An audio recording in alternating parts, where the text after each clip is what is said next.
Hi friend, तुम्हाला अशी चमचमीत काजू पनीरची भाजी खायची आहे? बघा किती भारी झाली आहे ती. ग्रेव्ही तर एकदम थिक झाली आणि खायला तर एकदम भन्नाट झाली होती. बघा तरी किती छान दिसते, भारी वाटते ना एकदम. कलर तर एक नंबरच आला. चला आपण रेसिपी बघूया. मी 1/2 किलो पनीर घेतले, अर्धे त्यामधले कापून घेतले, अर्धे किसून घेतले. अर्धी वाटी काजू, धने पावडर, हळद, लाल तिखट आणि एक मोठ्या साईजचा कांदा घेतला आहे आणि 2 टोमॅटो घेतले. आपण आता ना मसाला न भाजता आपण मसाल्याला बॉईल करूया.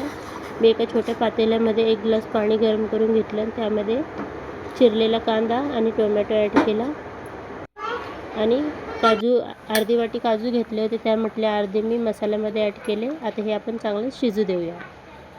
आपलं काजू इथे मसाला शिजते तोपर्यंत आपण आपलं पनीर फ्राय करून घेऊ.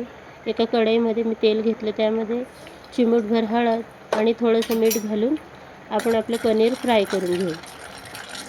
हळद आणि मीठ टाकल्याने म्हणजे पनीर ना कढईला चिटकत नाही, एकदम सुटसुटीत राहतं. म्हणून हळद आणि मीठ नक्की ॲड करा, जेणेकरून आपलं पनीर ना कढईला चिटकणार नाही.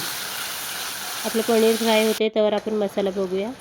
बघा आपला मसाला पण छान झाला आहे, कांदे पण सॉफ्ट झाले आणि टोमॅटो पण सॉफ्ट झाले. याला काढून घेऊ, आपण थंड करून घेऊ. इथं आपलं पनीर पण तळून झालं, तर ते काढून यामध्ये काजू फ्राय करून घेऊ. काजूचे मी 2-2 भाग करून घेतले, ते पण आता गोल्डन ब्राऊन होईस्तोवर आपण फ्राय करून घेऊ.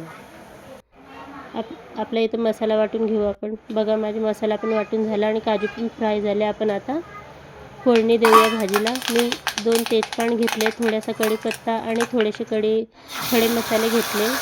ते आपण तेलामध्ये ॲड करू आणि आपला वाटलेला मसाला त्यामध्ये टाकूया. मसाला छान तेल सुटेपर्यंत परतून घेऊ. त्यामध्ये आता मी 2 चमचे अद्रक लसूण पेस्ट घातला. अद्रक लसूण ना आपण फ्राय करायचं नाही आहे, तो वेगळा वाटायचा आहे. त्यामध्ये मसाला आपला चांगला झाला, त्यामध्ये आता आपण लाल तिखट घातलं.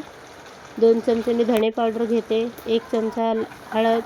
बघा मसाला किती भारी परतून झाला ना. 10 मिनटं याला झाकून परतून घ्यायचा.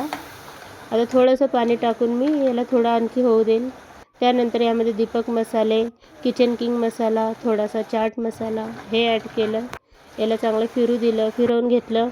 थोडंसं पाणी ॲड करून याला 2 मिनटं झाकून शिजू देऊ. बघा किती भारी तरी आली ना मसाल्याला, किती भन्नाट दिसते ना. खायला तर एक नंबरच झाली होती. म्हणजे वाटतच नव्हतं का ती भाजी आपण घरी बनवली. ते असं सगळे म्हणते का बाबा धाब्यावरनंच मागवली. मसाला आपला परतून झाला, त्यामध्ये आपण तळलेले पनीर, तळलेले काजू आणि किसलेले पनीर हे ॲड करूया आणि आपल्याला लागेल तितकं पाणी ॲड करू. त्यामध्ये वरतून चवीपुरतं मीठ आणि पनीर मसाला घालून याला छान उकळी काढून घेऊ. 2 मिनटं झाकण ठेवून याला होऊ देऊ. बघा किती भारी तरी आली माझ्या भाजीला, बघू शकता तुम्ही किती छान दिसते. आता वरतून बटरचा 1 स्कूप घालते मी, त्याने म्हणजे चव आणखी वाढते. बघा किती भारी झाली ही भाजी, एक नंबर ना. बघा किती भन्नाट दिसते. या सगळेजण काजू पनीर खायला. किती भारी दिसते काजू पनीरची भाजी. तुम्ही नक्की एकदा ट्राय करून बघा आणि माझ्या चॅनलला लाईक सबस्क्राईब नक्की करा. या मग सगळे काजू पनीर खायला. थँक्यू.